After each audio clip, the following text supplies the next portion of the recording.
The weight of judgment pressed against Hannah's back as she inched down the narrow airplane aisle, her 6-month-old daughter Emma cradled against her chest.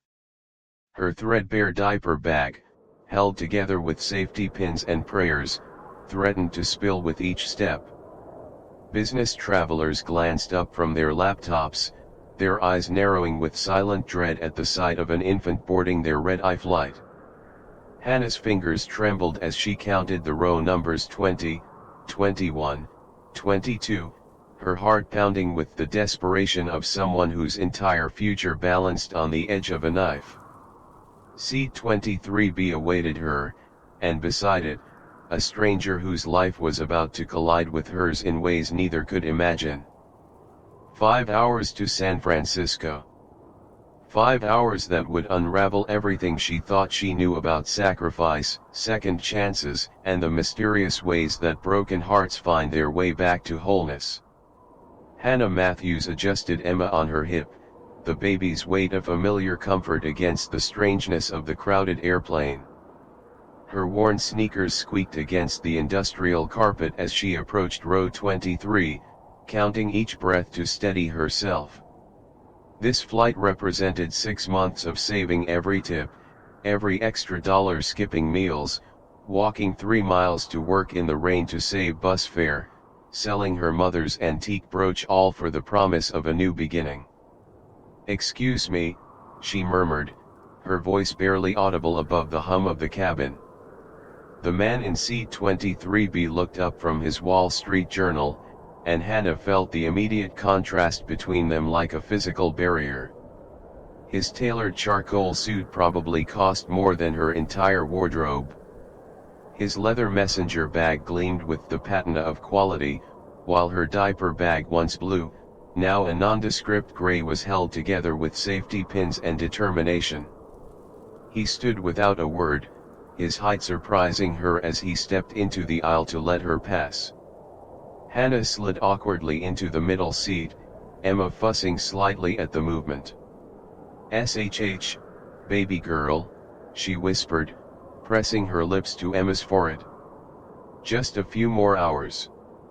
The man settled back into his seat, and Hannah caught the glint of a platinum wedding band on his left hand. She became acutely aware of the coffee stain on her sleeve, the hole in her sweater she'd tried to mend with mismatched thread, the scuffed edges of her only pair of jeans. "First flight?" he asked, his voice deep but gentle, surprising her with its warmth. Hannah nodded, tucking a strand of hair behind her ear. "For her, yes. I flew once when I was 16, to visit my grandmother." Emma squirmed in her arms, tiny fingers reaching for the safety card in the seat pocket. Hannah pulled it out, grateful for anything that might serve as a distraction. She couldn't afford toys, not when formula cost nearly $20 a can and her landlord had raised the rent again last month. "Here you go, sweet pea," she murmured, letting Emma grasp the laminated card. The plane began to taxi, and Hannah felt a flutter of panic. Everything, absolutely everything, hinged on this flight going smoothly. The job waiting in San Francisco, the tiny studio apartment her aunt had helped her find, the promise of health insurance after 90 days. A chance to be something more than the girl who got pregnant at 23 and was abandoned before she could even process the news. Emma's lower lip began to quiver as the engines roared louder. Hannah recognized the warning sign and fumbled in her bag for a pacifier, but she was too late. The first wail cut through the cabin like a siren, heads turning, eyes narrowing, silent judgment radiating from every direction. "I'm so sorry," Hannah whispered, more to herself than to anyone else. She bounced Emma gently, tried the bottle, tried singing softly. Nothing worked. The crying intensified as the pressure changed during takeoff, Emma's little ears clearly hurting from the altitude. A businessman across the aisle sighed dramatically and put on noise-canceling headphones. A woman 2 rows ahead turned to glare, muttering something that Hannah couldn't hear but could certainly feel. Tears burned behind Hannah's eyes as Emma's cries grew more frantic. This was exactly what she'd feared, confirmation that she wasn't enough, couldn't do enough, would never be enough. The same feeling she'd had when Mark walked out, when her mother suggested adoption, when the hospital billing department called for the third time about her payment plan. She was so focused on Emma that she almost didn't notice when the man beside her shifted slightly in his seat. "May I?" he asked, his voice somehow cutting through Emma's cries without being loud. Before Hannah could answer, he began to hum a soft, gentle melody that seemed to fill the space between them. Somewhere over the rainbow, she realized, watching in astonishment as Emma's cries began to subside, her daughter's attention captured by the stranger's unexpected kindness. Emma's wails softened to hiccuping sobs, then to curious silence. Her round eyes, still wet with tears, fixed on the stranger's face with an intensity that made Hannah's breath catch.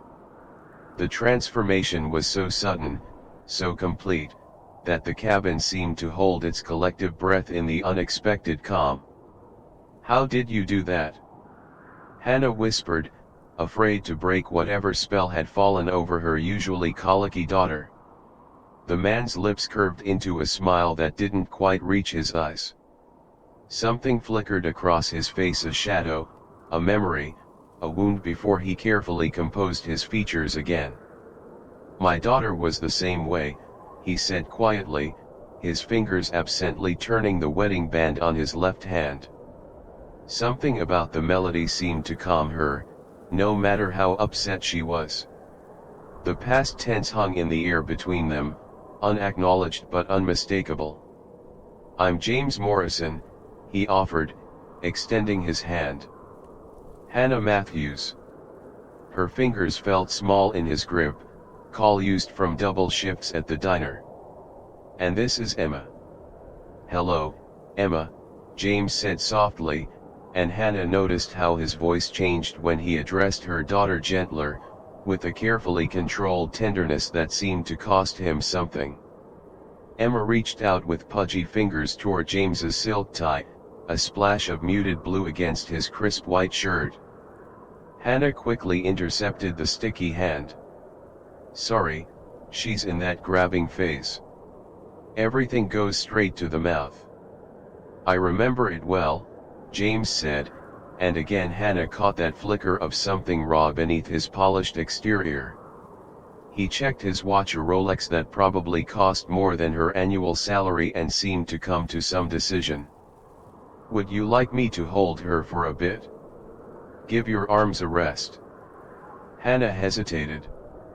She'd grown used to carrying the weight of her world alone. Emma, the bills, the future precariously balanced on the edge of disaster.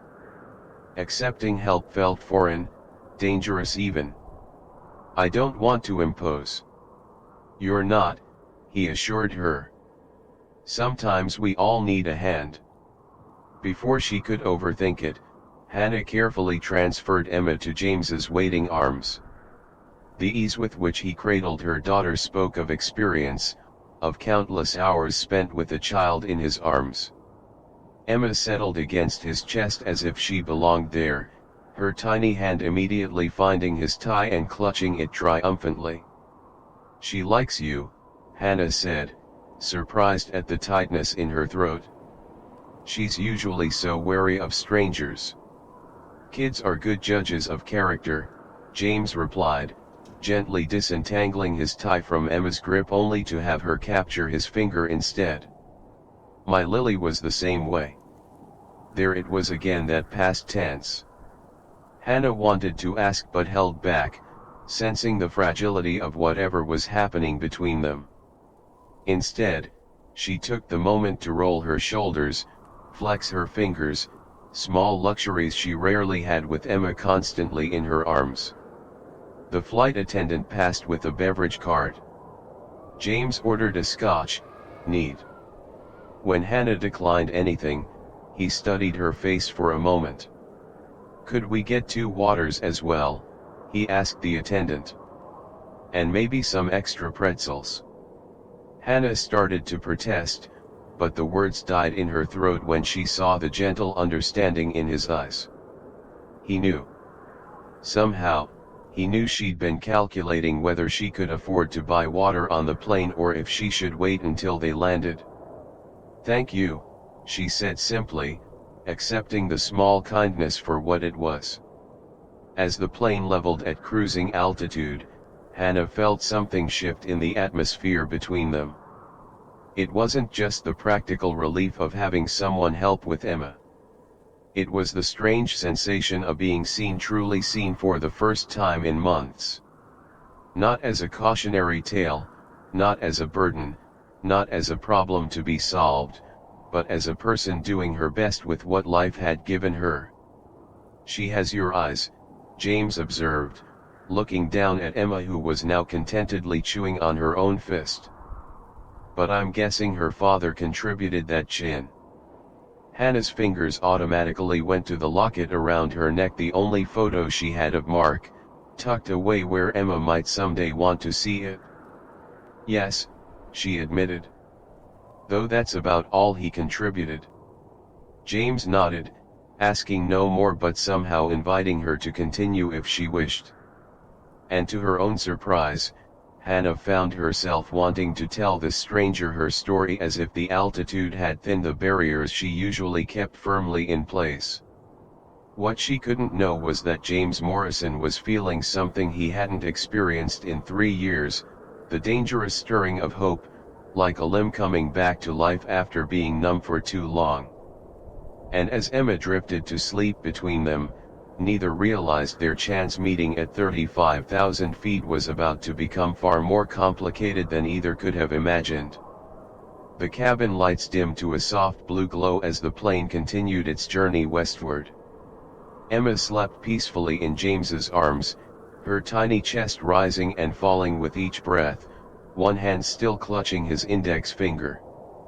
Hannah watched them, struck by how natural they looked together, as if some invisible thread connected them despite having met just an hour ago. "You can take her back if your arms are getting tired," Hannah offered, though part of her was reluctant to break the spell of this temporary peace. James shook his head slightly. "She's fine. It's been..." He paused, swallowing something that seemed to catch in his throat. "It's been a long time since I've held a child." The weight of unspoken words hung between them. Hannah took a breath, then ventured gently, "You mentioned your daughter. Lily." James nodded, his gaze fixed on Emma but seeing someone else entirely. "She would have been for this march." "Would have been." The words fell like stones into still water, ripples of meaning expanding outward. Hannah felt them in her chest, a sympathetic ache for the stranger's loss. "I'm so sorry," she whispered, the phrase inadequate but all she had to offer. "I shouldn't have." "It's all right," James interrupted softly. 3 years ago. A rainy night, a drunk driver, a red light he didn't see." His words were measured, careful, as if he'd rehearsed them many times, the sanitized version of tragedy, packaged for public consumption. "My wife Catherine was driving. They were coming home from my mother-in-law's house." Hannah felt tears prick behind her eyes. Here she was, worrying about making rent, stretching her last $20 until payday, while this man had endured a loss no money in the world could fix. "I can't even imagine," she said. "Neither could I, until it happened." James's fingers traced small circles on Emma's back, a gesture so tender it made Hannah's heart constrict. "I was working late at the firm, I'm a corporate lawyer. If I'd left on time, if I'd been the one to pick Lily up." He trailed off, the weight of what-ifs evident in the tightness around his eyes. "You can't think that way," Hannah said, surprising herself with her boldness. "Trust me, I've spent enough nights playing the what-if game." It only leads to places you don't want to go. James looked at her then, really looked at her, as if seeing past the worn clothes and exhaustion to something underneath. Sounds like you speak from experience. Hannah nodded, her fingers unconsciously going to the locket around her neck. Different circumstances, but yes. When I found out I was pregnant, I spent months wondering what if I'd been more careful, what if I'd chosen differently, what if I'd never met Mark at all. Emma's father. Biologically speaking, yes. Hannah couldn't keep the edge from her voice. In every way that actually matters, no. The moment I told him I was pregnant, he informed me it was my problem and walked out. Haven't heard from him since. James's jaw tightened almost imperceptibly. His loss, he said, with such quiet conviction that Hannah felt her throat tighten. A flight attendant passed by with a drink cart, momentarily breaking the intensity of the moment. James carefully shifted Emma back to Hannah's arms to accept his scotch. He took a sip, then set it aside. "What about your family?" he asked. "Are they supportive?" Hannah adjusted Emma against her shoulder, breathing in her baby sweet scent. "My mom tried, in her way. Suggested adoption, then moving back home to Indiana. But she has her own struggles. My aunt in San Francisco is the reason for this trip, actually. She owns a restaurant and has offered me a job, better pay, regular hours, benefits eventually.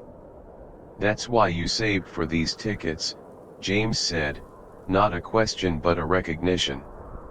Hannah nodded. 6 months of every spare penny. Worth every sacrifice if it means giving Emma a better start than I had. James studied her face in the dim cabin light. "You're very brave, you know." A startled laugh escaped her.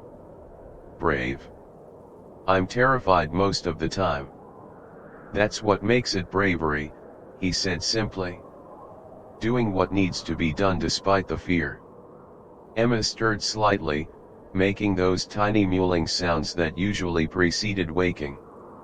Without thinking, James began to hum again that same gentle melody.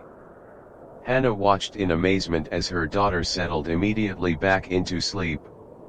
"It was Lily's favorite," James explained softly, catching Hannah's questioning look.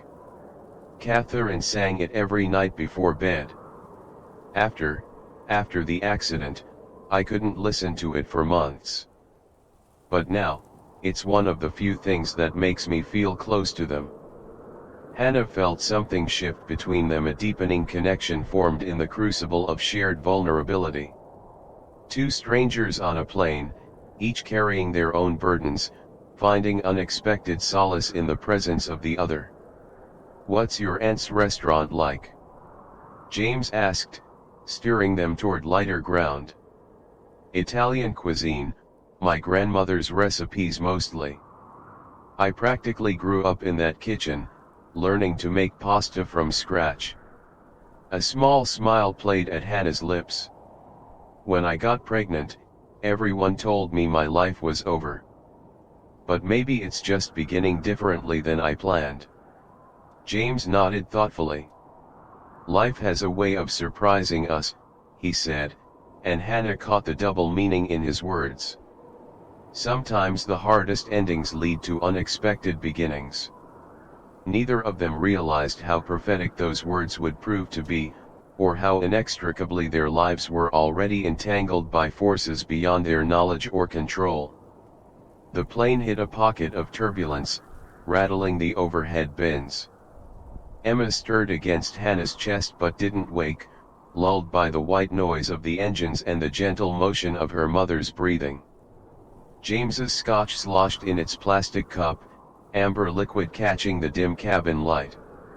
"So you're a corporate lawyer," Hannah said, trying to imagine his life: corner office with city views, expensive lunches with clients, a house in some leafy suburb where children rode bikes on smooth, even sidewalks. A world away from her studio apartment with the leaky faucet and temperamental radiator. Partner at Morrison, Whitfield, and Chen, James confirmed, though without the pride such a statement might usually carry. Mostly estate law and corporate acquisitions. Sounds important, Hannah said, adjusting Emma's blanket. Sounds boring, you mean? A ghost of a smile touched his lips. And often it is. But occasionally. He paused, something crossing his face that Hannah couldn't quite read. Occasionally the work matters in ways I never expect. Like what? James seemed to consider his answer carefully. Like connecting people with resources they never knew existed. Righting old wrongs. Making sure children are provided for. His eyes fell on Emma, something complicated moving behind them.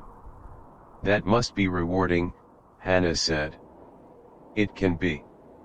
He took a sip of his scotch, then set it aside. What about you? Before the diner, what did you do?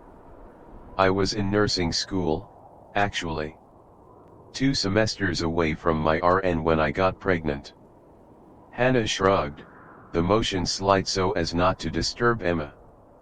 The plan was to go back, but between childcare costs and trying to keep a roof over our heads, maybe someday.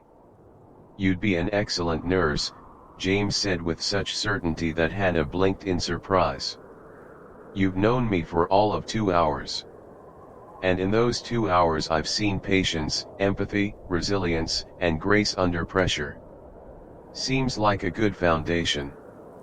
Hannah felt heat rise to her cheeks, unused to such direct praise. Before she could respond, the plane dropped suddenly, then rose again, the turbulence intensifying. Emma woke with a startled cry, her face crumpling in distress. At the same moment, Hannah's last bottle of formula tipped over, spilling across the tray table and onto her jeans. No, no, no, she gasped, trying to salvage what she could with the thin airplane napkins. Panic rose in her throat. That was the last of her formula, carefully rationed for the flight. She couldn't afford to buy more until her first paycheck from the restaurant. Emma's cries grew louder, her little face reddening with the effort. The businessman across the aisle shot them an irritated glance.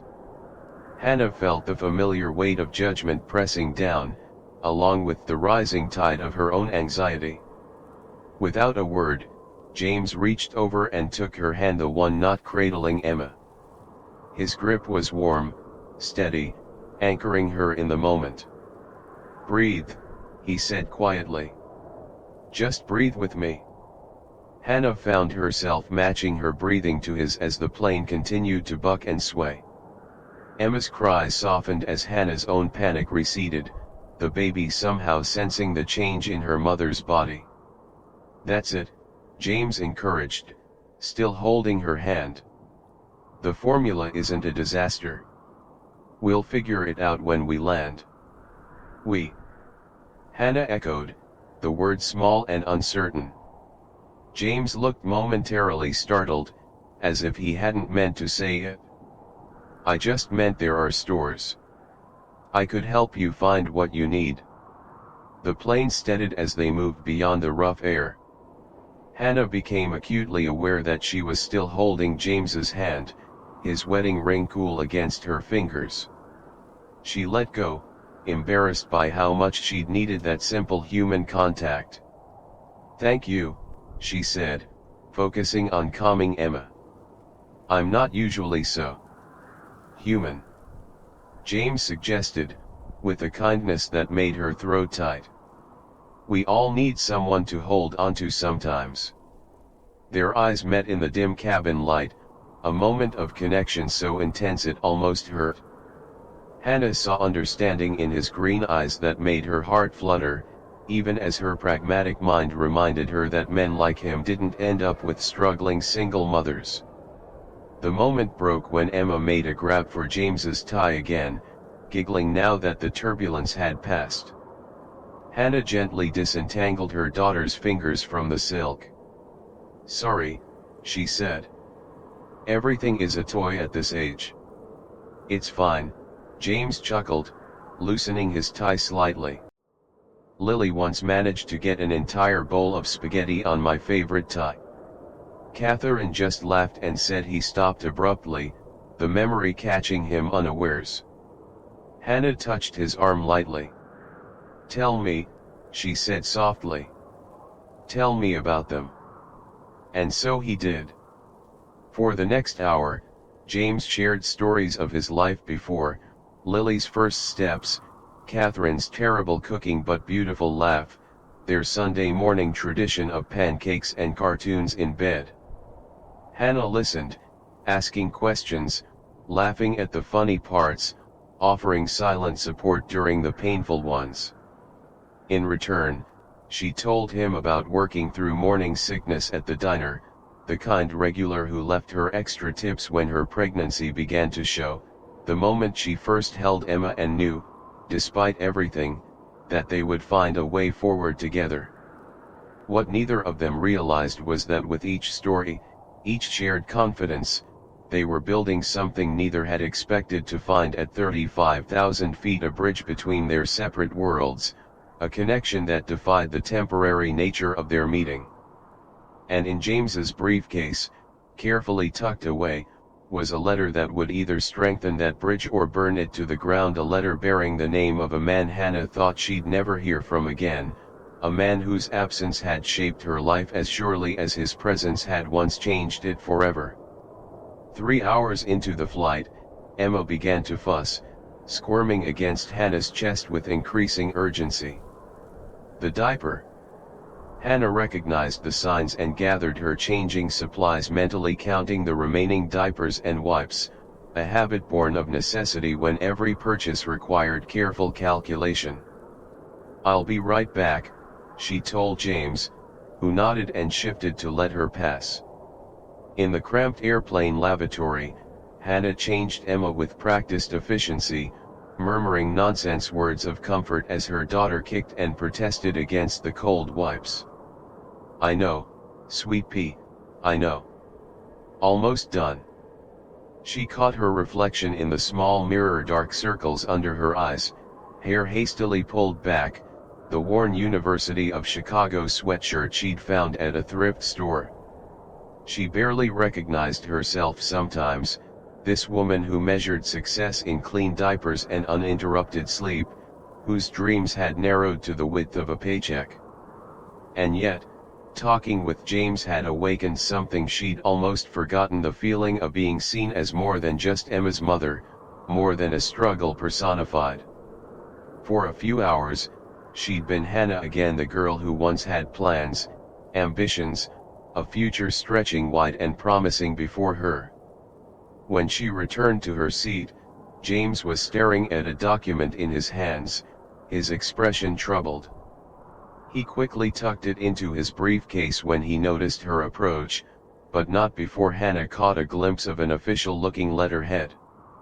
"Everything okay?" she asked, settling back into her seat with the now content Emma. "Fine," he said, too quickly.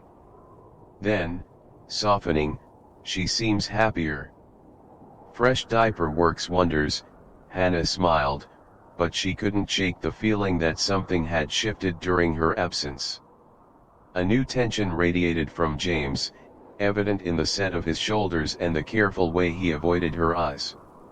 Emma, oblivious to the sudden change in atmosphere, reached toward James with grabby hands, babbling happily. "She wants you to hold her again," Hannah said, surprised by her daughter's continued fascination with this stranger. James hesitated, then carefully took Emma, settling her on his lap. The baby immediately reached for his tie, gurgling with delight when she captured it. "She's usually so wary with people she doesn't know," Hannah observed, watching them together. "I've never seen her take to someone so quickly." James swallowed hard, his Adam's apple bobbing visibly. Hannah, he began, his voice strained, there's something I need to. The plane lurched violently, cutting him off mid-sentence. The captain's voice crackled over the intercom, instructing all passengers to return to their seats and fasten their seat belts immediately. Outside the window, lightning illuminated the clouds in brief, electric flashes. Emma began to cry as the plane shuddered through another bout of turbulence. Hannah reached for her, but as she did, she noticed her empty formula bottle rolling off the tray table, the few precious drops she'd managed to salvage now completely gone. A cold wave of panic washed over her. That was it, her last formula until they landed. If Emma got hungry again. James seemed to read her thoughts. It's okay, he said, raising his voice slightly over Emma's cries and the sound of the storm outside. We'll figure it out when we land. I promise. The plane dropped suddenly, eliciting gasps throughout the cabin. Without thinking, Hannah grabbed James's free hand, her knuckles white with tension. He held on just as tightly, his other arm securely cradling Emma against his chest. Focus on me, he said, his green eyes steady on hers. Not the storm, not the formula, just me. He began to hum again, the melody of Somewhere Over the Rainbow somehow cutting through the noise and fear. Hannah found herself breathing in rhythm with his humming, her panic receding even as the plane continued to buck and sway. Emma's cries softened too, her little body gradually relaxing against James's chest. When the turbulence finally subsided, Hannah realized she was still clutching James's hand. She let go, embarrassed by her reaction. Sorry, she mumbled. I've never been a good flyer. Don't apologize, James said quietly. Fear is nothing to be ashamed of. Hannah really looked at him and saw something shift behind his eyes, a decision being made. He gently transferred Emma back to her arms, then reached for his briefcase. Hannah, he said, his voice low and serious, I haven't been entirely honest with you. Her body tensed, instinctively pulling Emma closer. In her experience, nothing good ever followed such a statement. What do you mean? She asked, a defensive edge creeping into her voice. James withdrew a folder from his briefcase, his hands not quite steady. The truth is, I knew who you were before you sat down next to me. I'm not on this flight by coincidence. Hannah felt her stomach drop, a sensation that had nothing to do with the airplane's altitude. I don't understand. I'm an estate lawyer, like I told you. But what I didn't tell you is that I'm currently executing the estate of a man named Mark Peterson. The name hit Hannah like a physical blow. Mark. Emma's father. The man who had walked out of her life without a backward glance. How do you? She began, but James continued, his words coming faster now, as if he needed to get them all out before courage failed him. Mark died last month in a motorcycle accident. As his attorney, I was tasked with locating any potential heirs. He met her eyes directly. That's how I found you and Emma. Hannah felt the world tilting sideways, reality rearranging itself around this impossible information. Mark dead?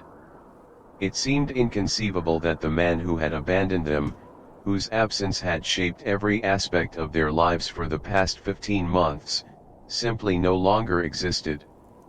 Why are you telling me this now? She managed, her voice barely above a whisper. Because you need to know before we land, James said, his expression pained. The restaurant in San Francisco, Bella Maria's. It's not owned by your aunt. It's part of Mark's estate. The job offer came from the executor from me. Hannah stared at him, trying to process his words through the roaring in her ears.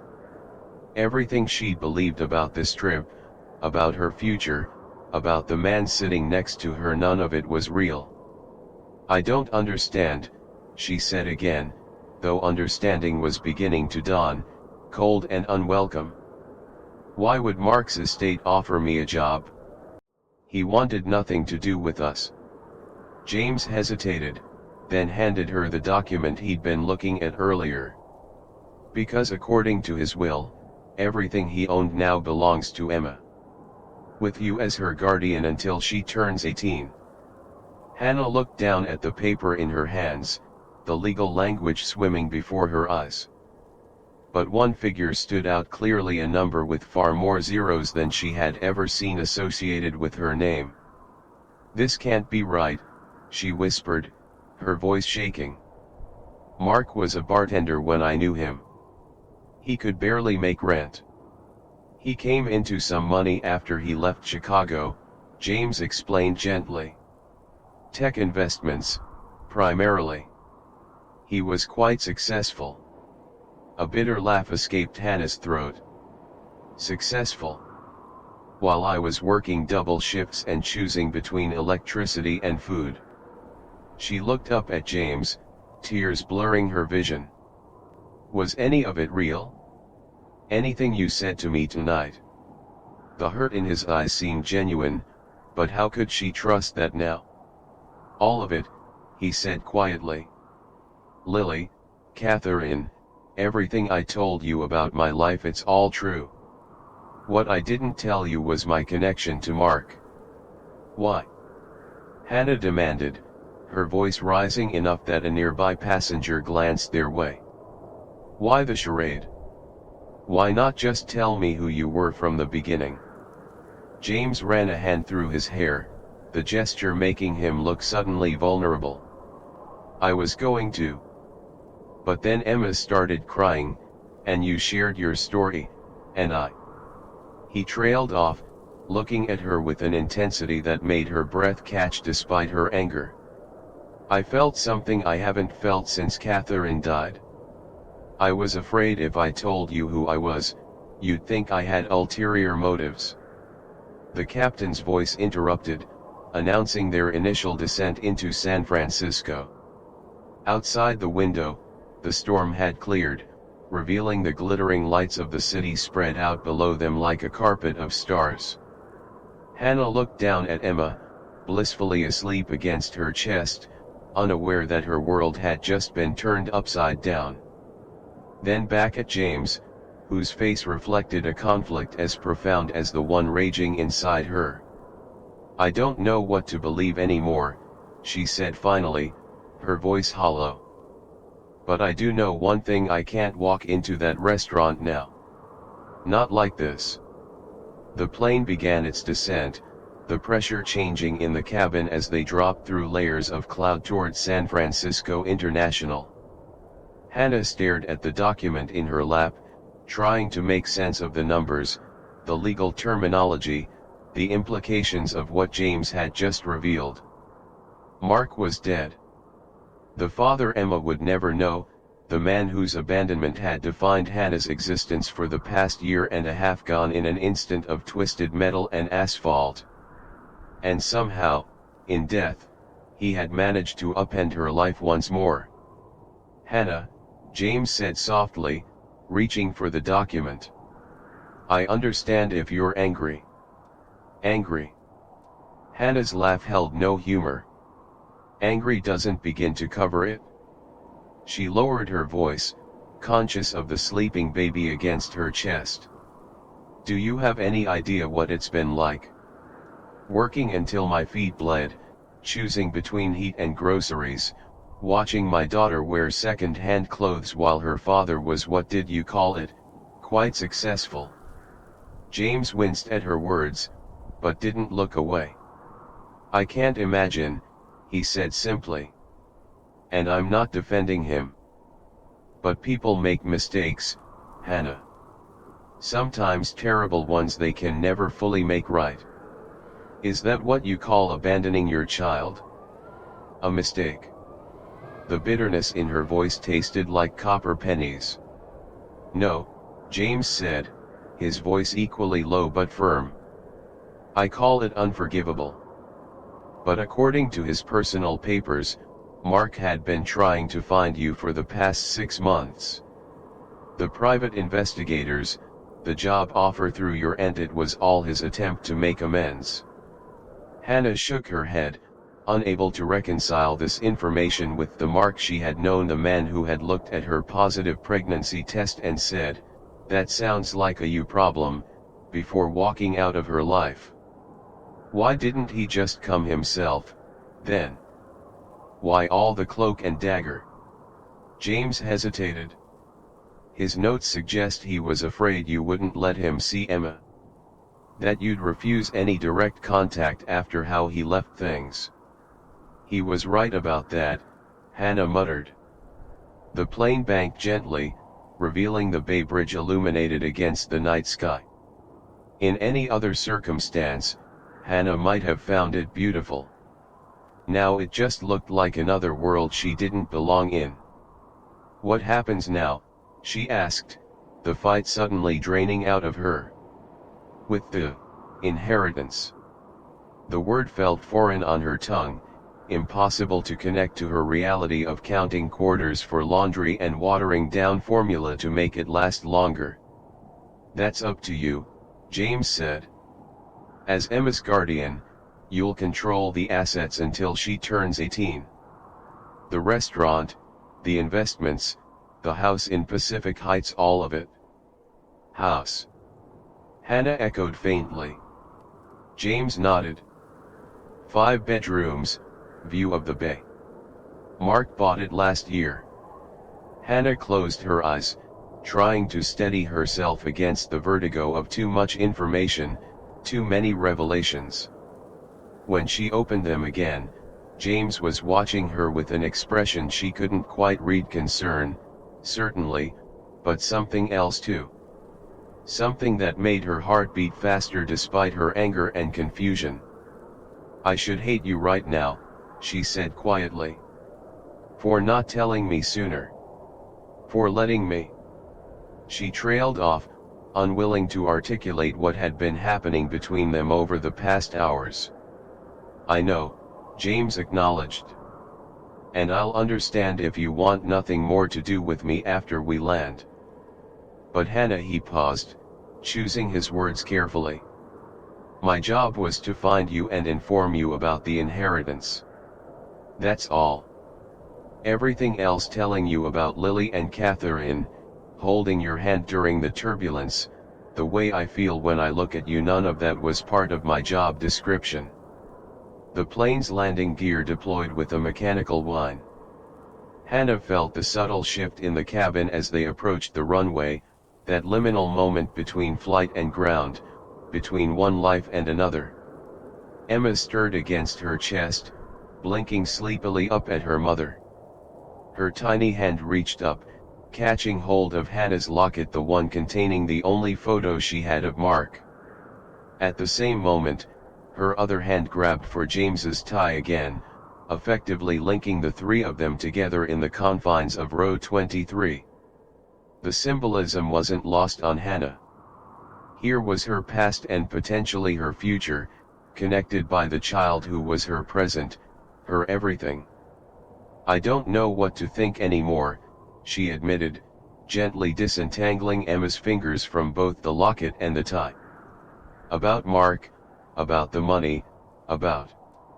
She met James's eyes. About you. You don't have to decide anything tonight, James said as the plane touched down, the gentle bump of wheels meeting tarmac punctuating his words. Take time. Process everything. My card is in the folder with the estate documents. When you're ready to discuss next steps, call me. The plane taxied toward the terminal, passengers around them already reaching for overhead bins, checking phones, preparing to re-enter their regular lives. Hannah felt suspended between worlds, the life she'd left behind in Chicago and a future in San Francisco she could no longer envision clearly. James helped her gather Emma's things, his movements careful, respectful of the new distance between them. As other passengers began to file past their row, Hannah found herself reluctant to leave the strange intimacy of the airplane, to step into the reality of what awaited her. "Your aunt will be waiting," James said gently, as if reading her thoughts. "Maria Peterson. She's Mark's aunt to your aunt by marriage, not blood. She's been managing the restaurant for years." Another piece of the puzzle clicked into place. So when she called offering me the job, she was acting on Mark's instructions, yes. "But Hannah," James added, seeing her expression harden, "she genuinely wants to help. She's the one who convinced Mark to try to make things right." The last passengers were exiting now. A flight attendant approached, politely informing them they needed to deplane. James stood, retrieving Hannah's worn suitcase from the overhead bin. Their fingers brushed as he handed it to her, the brief contact sending an electric current through her despite everything. "I meant what I said earlier," he told her quietly as they moved toward the exit. "About life surprising us. About endings leading to new beginnings." Hannah adjusted Emma on her hip, the weight of her daughter the one constant in her shifting world keeping her grounded. "I don't know if I can trust those kinds of surprises anymore," she said honestly. "Or if I want to." They stepped into the jetway, the liminal space between flight and arrival. Hannah paused, looking up at James with eyes that held both wariness and something softer, more vulnerable. "But I do know that Emma needs dinner soon. And I could use someone to talk to help me make sense of all this. If you meant what you said about it being real, about us being real, then prove it. No more secrets." James's expression lightened, hope cautiously dawning in his green eyes. "There's a diner near the airport," he offered. "Nothing fancy, but they make a decent cup of coffee." For the first time since his revelation, Hannah felt her lips curve into the ghost of a smile. "I've had enough of fancy for one day," she said. "Coffee sounds perfect." As they walked together toward baggage claim, neither spoke of what lay beyond tonight: the inheritance, the restaurant, the complicated web of connections that had brought them together. Those conversations would come later. For now, there was just this, two people finding their way forward one step at a time, a sleeping baby between them, and the possibility that sometimes life's hardest detours lead exactly where we need to go. The airport terminal buzzed with late-night travelers, their hurried footsteps echoing across polished floors. Hannah followed James through sliding glass doors into the cool San Francisco night, Emma still asleep against her shoulder. The weight of the inheritance documents in her diaper bag felt like stones, pulling her toward an earth that suddenly seemed unsteady beneath her feet. A line of taxis waited at the curb. James stepped forward to open one's door, then hesitated, turning back to Hannah with a question in his eyes. She nodded slightly, permission to continue whatever this was, at least for tonight. "Mel's Drive-In on Mission Street," he told the driver, helping Hannah settle Emma's carrier on the seat between them. The taxi pulled away from the curb, merging into the stream of airport traffic. Through the window, Hannah watched unfamiliar landscapes blur past, highways giving way to city streets, buildings growing taller, then shorter again as they entered a neighborhood of neon signs and late-night establishments. "My Aunt Hannah," paused, the word feeling strange now. "Maria. She's expecting me tonight." "I called her while you were changing, Emma," James admitted. "Told her you'd been delayed and would connect with her tomorrow. I hope that was okay." Hannah nodded, grateful for the reprieve. She needed time to process everything before facing yet another person connected to Mark's web of secrets. The taxi stopped outside a retro diner, its chrome and neon facade a beacon in the night. James paid the driver before Hannah could reach for her carefully counted emergency cash, then helped her maneuver Emma's carrier out of the back seat. Inside, the diner was nearly empty. A couple of late-night workers hunched over coffee at the counter, a group of college students sharing a plate of fries in a corner booth.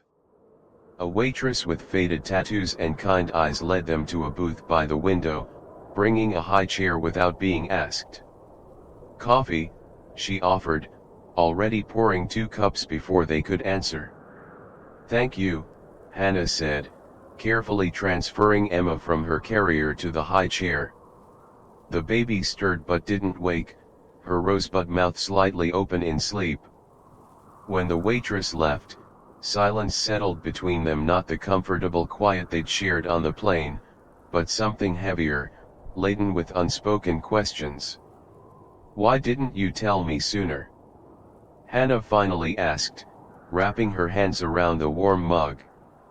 "You had hours."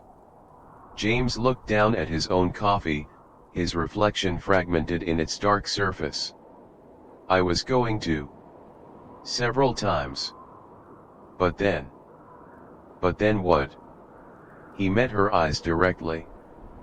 "But then I saw how you lit up talking about your dreams for Emma. How determined you were to make it on your own. And I realized that dropping Mark's inheritance on you mid-flight would change everything, not just your financial situation, but how you saw yourself, your journey." "That wasn't your decision to make," Hannah said, though without the heat from earlier. "You're right," James acknowledged. "It wasn't. And I'm sorry." Hannah studied him across the table, this man who had held her daughter with such tenderness, who had shared his deepest grief with a stranger, who had kept a secret that would forever alter her life.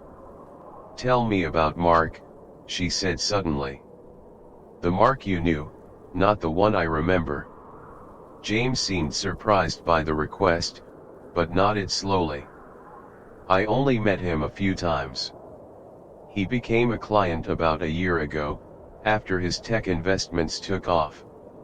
He was..." James paused, choosing his words carefully. "Complicated. Driven. Someone who'd made mistakes and knew it." "Did he ever mention us?" "Before the accident?" "Yes," James said quietly. "About 6 months ago, he came to my office with a new will. Said he had a daughter he'd never met, that he'd made the biggest mistake of his life walking away from her and her mother. He wanted to make provisions for both of you, regardless of whether you ever forgave him." Hannah's fingers went to her locket automatically, the weight of it suddenly different against her skin. "I don't know if I can forgive him," she admitted. "Not just for leaving, but for this, for dying before I could tell him exactly what his absence cost us." "I understand that," James said. "Better than most, maybe. Because of Catherine and Lily." He nodded, a shadow crossing his face. "The drunk driver who hit them, he died at the scene too. I never got to face him, to ask why he thought his need to get home was worth destroying mine." His voice caught slightly. "It's a particular kind of grief, being denied even the chance to express your anger." Hannah reached across the table without thinking, her fingers brushing his. "I'm sorry," she said, and meant it. The waitress returned with menus, breaking the moment. Hannah ordered pancakes. Breakfast food had always been her comfort in times of stress, while James chose a club sandwich. They both ordered milk for Emma, who would be hungry when she woke. "So what happens now?" Hannah asked when they were alone again. "With the inheritance, I mean." James shifted into a more professional demeanor, though his eyes remained warm. "Legally, everything transfers to Emma, with you as trustee until she's of age. Practically speaking, that means you have access to all assets to provide for her care, education, and well-being." "And the restaurant?" Bella Maria's. It's profitable, well established. Maria has been running it for years, but it's technically been part of Mark's holdings. Now it's Emma's and yours, by extension. Hannah shook her head slightly, still unable to fully grasp the magnitude of the change. Yesterday I was counting quarters for laundry. Today I own a restaurant in San Francisco. And a house, James reminded her gently. With a view of the Golden Gate. A startled laugh escaped her. Right. That too. Emma began to stir in her high chair, little fists rubbing at sleepy eyes. She blinked at the unfamiliar surroundings, her lower lip trembling with uncertainty until she spotted Hannah. Then her face broke into a gummy smile that made Hannah's heart contract with love so fierce it was almost painful. Hey, sweet pea, she murmured, lifting Emma onto her lap. Welcome to San Francisco. Emma babbled happily in response, then noticed James across the table. She immediately reached for him, straining toward him with such determination that Hannah had to tighten her grip. She really does like you, Hannah observed, surprised anew by her daughter's reaction to this man. The feeling is mutual, James said softly, extending his finger for Emma to grasp. She reminds me so much of Lily at this age, that same curiosity, that same light in her eyes. The waitress arrived with their food, setting a small cup of milk with a straw in front of Emma.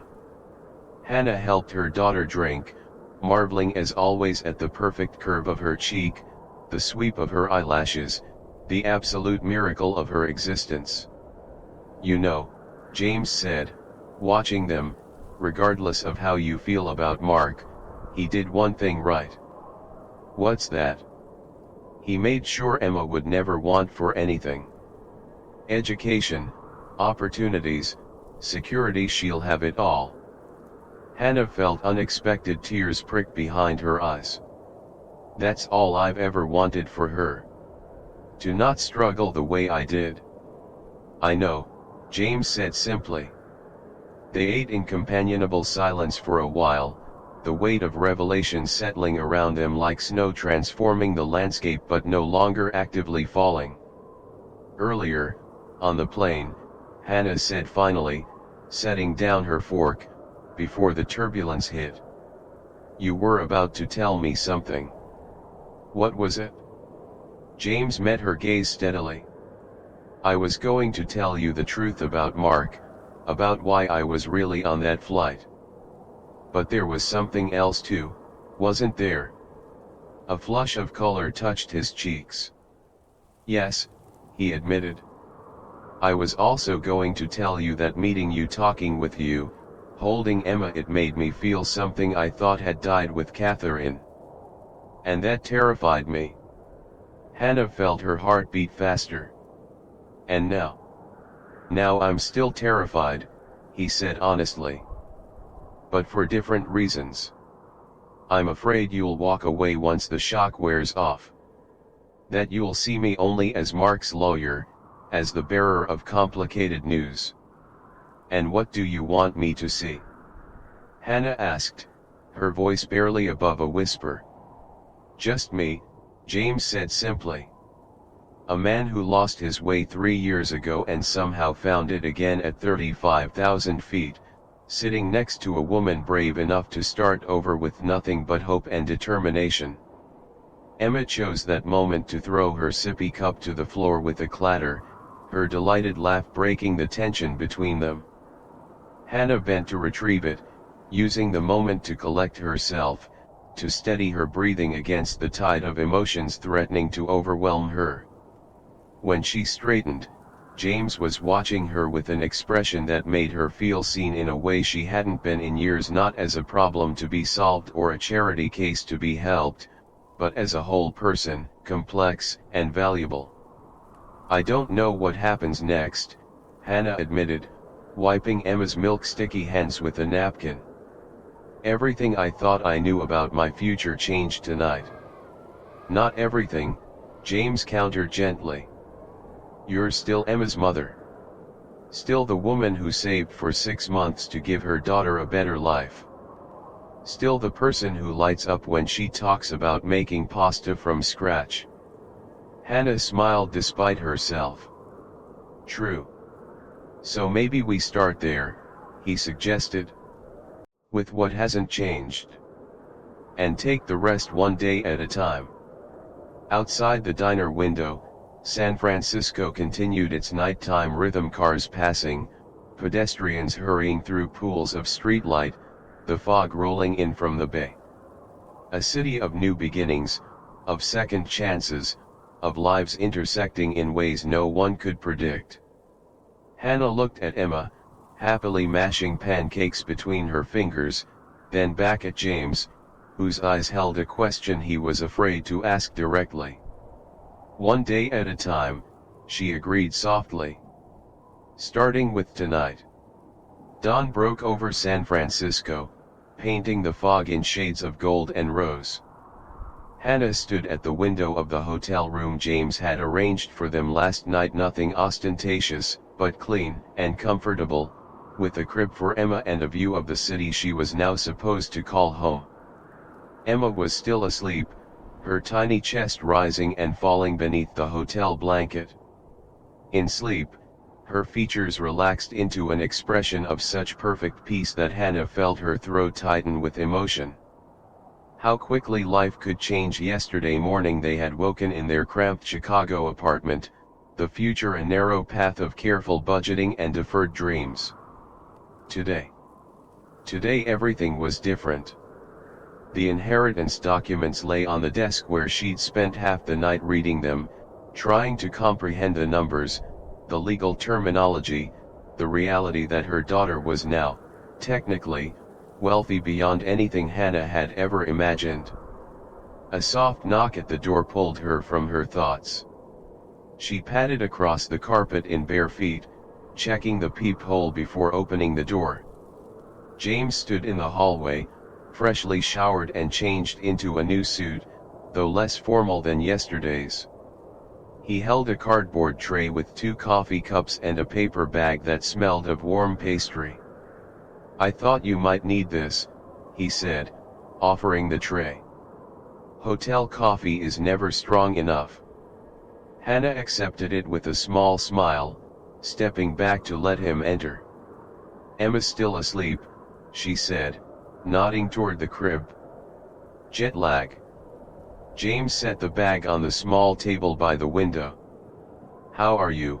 He asked, studying her face. Did you sleep at all? Hannah shook her head slightly. Not much. Too many thoughts.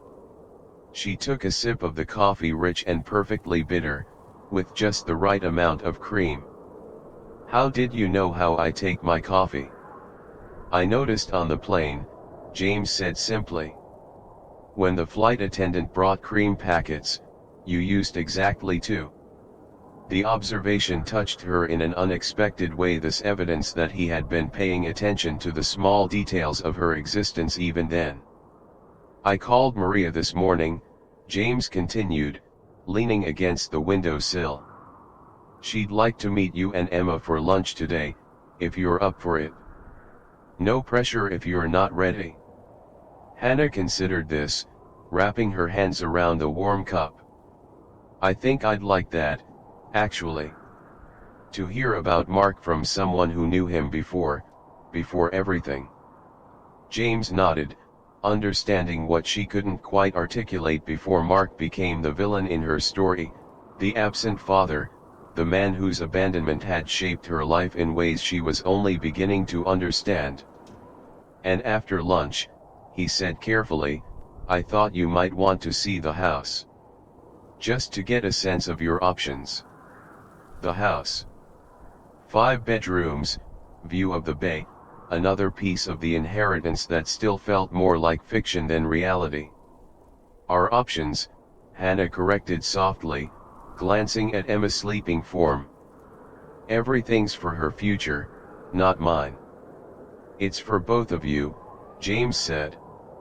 Mark was very clear about that in his will. He wanted you to have security too, not just as Emma's guardian. Hannah moved to the desk, picking up one of the documents she'd been studying. This trust fund for her education, it's enough for any college in the country. Any graduate program she might want. Her voice caught slightly. I was going to have to start a savings account with $5 a month, hoping it might cover community college by the time she was 18. James crossed to her, close enough that she could smell his aftershave, the same subtle scent she'd noticed on the plane. And now she can go anywhere, be anything, he said gently. Because of you. Because of Mark's money, Hannah corrected. No, James shook his head. Because you loved her enough to do whatever it took to give her a better life. The money just makes the path easier, but you were already moving heaven and earth for her. Hannah felt tears prick behind her eyes, unexpected emotion welling up at his words. Before she could respond, Emma stirred in her crib, making the little snuffling sounds that preceded waking. James stepped back, giving Hannah space to go to her daughter. She lifted Emma from the crib, breathing in her sleep-warm scent, marveling as always at how perfectly she fit in her arms. Good morning, sweet pea, she murmured, pressing a kiss to Emma's forehead. We have a big day ahead of us. Emma blinked sleepily, then noticed James across the room. Her face lit up with recognition, arms reaching toward him with such enthusiasm that Hannah laughed despite herself. She remembers you, she said, carrying Emma closer. I'm memorable, James deadpanned, then broke into a smile as Emma grabbed for his tie, a different one today, deep burgundy against light blue. Good morning, Miss Emma. I brought breakfast for you and your mom. Hannah transferred Emma to his waiting arms, the exchange now feeling almost natural between them. She watched as her daughter immediately settled against his chest, tiny fingers exploring his tie with fascinated concentration. You're very good with her, Hannah observed, opening the paper bag to find still warm croissants and a small jar of pureed fruit for Emma. I had practice, James said, the words no longer carrying the sharp edge of grief they had yesterday. And she makes it easy. They settled at the small table, sharing breakfast as sunlight strengthened outside the window, burning through the morning fog to reveal glimpses of the city below, hills and buildings, the distant glitter of water. I've been thinking, Hannah said, breaking a piece of croissant for Emma, who had migrated to her lap. About what you said last night. About starting with what hasn't changed. James nodded, waiting for her to continue. The thing is, Hannah said carefully, almost everything has changed. Where we'll live, how we'll live, the whole future I'd planned. She took a breath. But you're right that some things haven't. I still want to work not just for money now, but because it matters to me. I still want to finish my nursing degree someday. I still want Emma to grow up understanding the value of things, not just their price. That all sounds right to me, James said. The inheritance doesn't have to change who you are, Hannah. Just what's possible for you. Emma chose that moment to smear pureed peach across Hannah's sleeve, giggling at her handiwork. Hannah laughed, the sound lighter than it had been in months. And speaking of possibilities, she continued, wiping at the stain with a napkin, there's us. James went very still, his coffee cup halfway to his lips. Us. Whatever this is, Hannah clarified, gesturing between them. It's complicated and probably ill-advised and definitely too soon, but it's real, James finished for her. At least for me. For me too, Hannah admitted softly. which terrifies me more than any inheritance. James set down his cup, reaching across the table to take her hand. His touch was warm, steady, anchoring her in a world that had tilted on its axis. "We can take it slow," he said. "One day at a time, like we agreed. No pressure, no expectations. Just possibility." Hannah looked at their joined hands, then at Emma happily mashing croissant between her fingers, then back at James, this man who had entered her life so unexpectedly, bringing both complication and connection. "I'd like that," she said simply. Outside, a cable car clanged in the distance, and somewhere a foghorn sounded, the soundtrack of a city Hannah was just beginning to know. She thought about the restaurant waiting for her to visit, the house she couldn't quite imagine living in, the aunt by marriage eager to meet them for lunch. So many unknowns, so many new beginnings wrapped in the ending of her old life. But here, in this moment, with Emma's weight solid and real on her lap and James's hand warm in hers, Hannah felt something she hadn't experienced in a very long time, not just hope, which had sustained her through the hardest days, but possibility wide and boundless as the bay she could glimpse through breaks in the fog. "So," she said, squeezing his hand lightly before releasing it to wipe Emma's sticky face. "Tell me about this restaurant I apparently own." James smiled, the expression reaching his eyes in a way that made her heart beat faster. "It's on Columbus Avenue in North Beach. Best handmade pasta in the city, according to the locals. The chef learned from his Italian grandmother, a woman named Maria."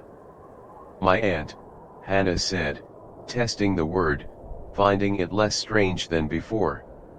"Your family," James corrected gently. "One you didn't know you had." Emma babbled happily, as if adding her own thoughts to the conversation. Hannah pressed a kiss to her daughter's head, breathing in the scent of baby shampoo and new beginnings. "Well then," she said, feeling the first genuine smile in days spread across her face. "I guess we should go meet them." As they gathered their things, Emma's diaper bag now supplemented with supplies James had thoughtfully purchased last night, Hannah's worn suitcase waiting by the door, Hannah paused at the window for one last look at the city spread out below. San Francisco in morning light looked like a promise, like a story just beginning. And as she turned to find James waiting patiently, Emma secure in his arms, Hannah realized that perhaps the most unexpected inheritance of all wasn't the money or the property or even the connections to a past she hadn't known existed. It was this, the chance to begin again, to build something new from the broken pieces of what came before. Sometimes, she thought, the hardest endings truly do lead to the most beautiful beginnings. Life rarely unfolds as we plan. Hannah boarded that flight believing she was heading toward one future: a modest job, a small apartment, a life of careful budgeting but greater stability than she'd known in Chicago. Instead, she found herself thrust into a world of unexpected inheritance and emotional complications that defied all her expectations. Yet within this upheaval lies the deeper truth of Hannah and James's story, that our most profound connections often emerge from our most vulnerable moments. When Hannah allowed herself to be seen not just as a struggling single mother, but as a woman with dreams, fears, and uncompromising love for her child, she created space for genuine connection. When James shared his grief instead of hiding behind professional distance, he opened the door to healing he didn't know was possible. Their journey reminds us that second chances rarely arrive in the packages we expect. Sometimes they come disguised as complications, as difficult truths, as paths we never would have chosen for ourselves. The inheritance that changed Hannah's life wasn't just financial, it was the inheritance of possibility, of connection, of a future unbound by the limitations she'd grown accustomed to accepting. Perhaps most importantly, Their story speaks to the courage it takes to begin again after loss, whether the loss of a partner and child, as James experienced, or the loss of the future Hannah had once imagined for herself. True bravery isn't the absence of fear but the willingness to step forward despite it, to remain open to life's possibilities even when past experience counsels caution. In the end, what Hannah and James found at 35,000 feet wasn't just each other, but the versions of themselves they had forgotten existed, capable of trust, of hope, of new beginnings even after the hardest endings. Has a chance encounter ever changed the trajectory of your life? Perhaps it wasn't on an airplane but in a coffee shop, a bookstore, or a random Tuesday that seemed ordinary until it wasn't. These moments when strangers become significant, when unexpected connections alter our course, remind us that life's most profound changes often arrive unannounced. Share your story in the comments below. When did your life pivot on the axis of a random meeting? What unexpected inheritance, emotional, spiritual, or even literal, changed everything for you? If Hannah and James's journey resonated with you, please consider subscribing to receive notifications when new stories are published. Each month, we explore different facets of human connection, resilience, and the mysterious ways our lives intersect with others. And remember, the next time you board a plane, sit in a waiting room, or stand in line at the grocery store, look around. The stranger beside you might be carrying a story that will change your life, or you might be carrying exactly the story they need to hear. In a world that increasingly pushes us toward isolation, sometimes the bravest thing we can do is simply begin a conversation. Until next time, may your hardest endings lead to your most beautiful beginnings.